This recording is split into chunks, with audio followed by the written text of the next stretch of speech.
लड़की हुई है। 2 दिन हुए थे माँ को घर आए हुए और सुबह सुबह ही माँ अपना सामान पैक करके वापस जाने की तैयारी कर रही थी। ऐसे ही तो ना आई थी माँ बेटे के घर। आने का कारण भी खास था। बहू की डिलीवरी हुई थी और दादी बनने का नसीब मिला था माँ को। माँ दौड़ी दौड़ी खुशी खुशी अपने कॉलेज से छुट्टियां लेकर आई थी अपने पोते का मुंह देखने के लिए। एक बड़े कॉलेज में लेक्चरर होने के बावजूद माँ की सोच अभी भी ऑर्थोडॉक्स टाइप की थी। जो पहले से ही यह सोचकर बैठी थी कि पोता होगा तो अच्छा होगा।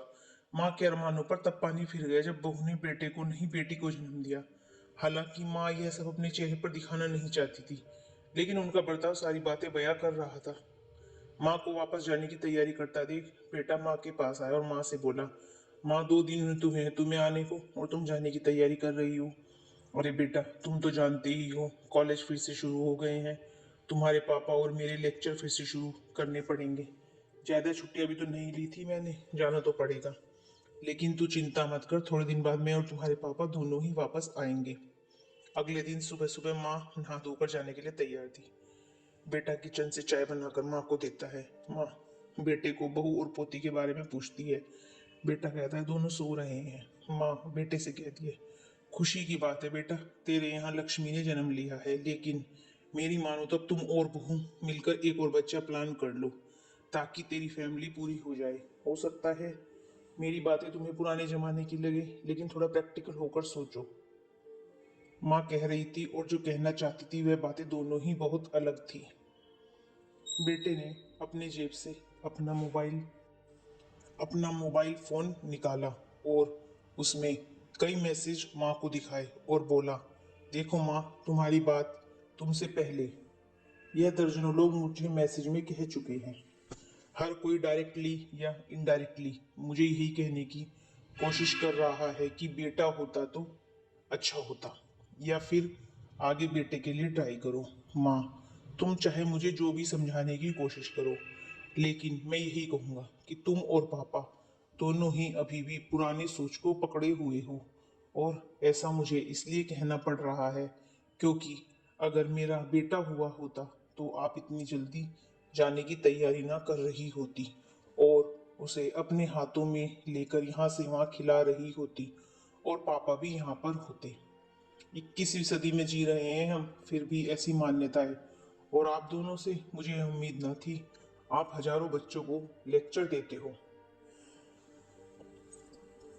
और खुद इस तरह के विचार रखते हो।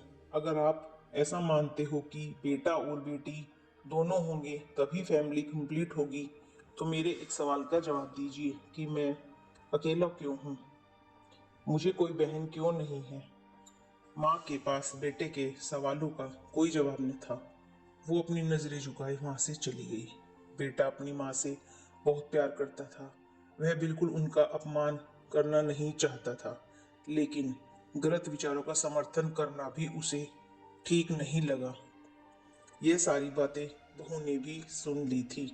बेटे ने उसके पास जाकर उसका उतरा हुआ चेहरा देखकर उसे समझाते हुए कहा, देखो चारू, तुम्हें माँ की बातों से या किसी और की बातों से परेशान होने की जरूरत बिल्कुल नहीं है। मुझे कोई फर्क नहीं पड़ता कि मुझे बेटा हुआ है या बेटी। मेरे लिए यही बड़ी बात है कि मेरी बेटी स्वस्थ है और खुश।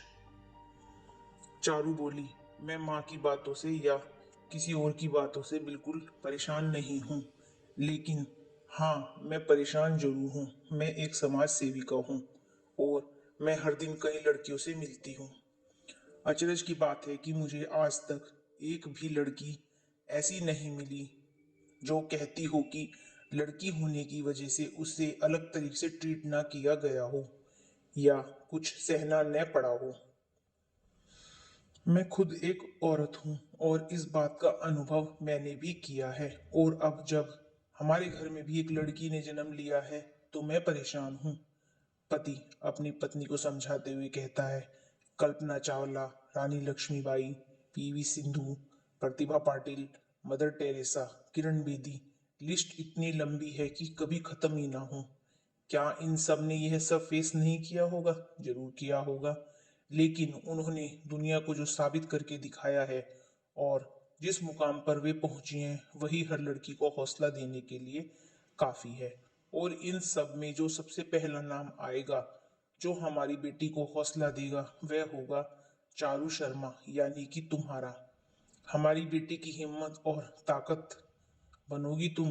दोस्तों, सिर्फ महिला दिवस मनाने से या देवियों की पूजा करने से लड़का लड़कियों में समानता नहीं आएगी। यह समानता तब आएगी जब हम अपने विचारों को जड़ों से बदल पाएंगे। उम्मीद करता हूँ आज आज की ये कहानी पूरी पढ़ने के लिए धन्यवाद।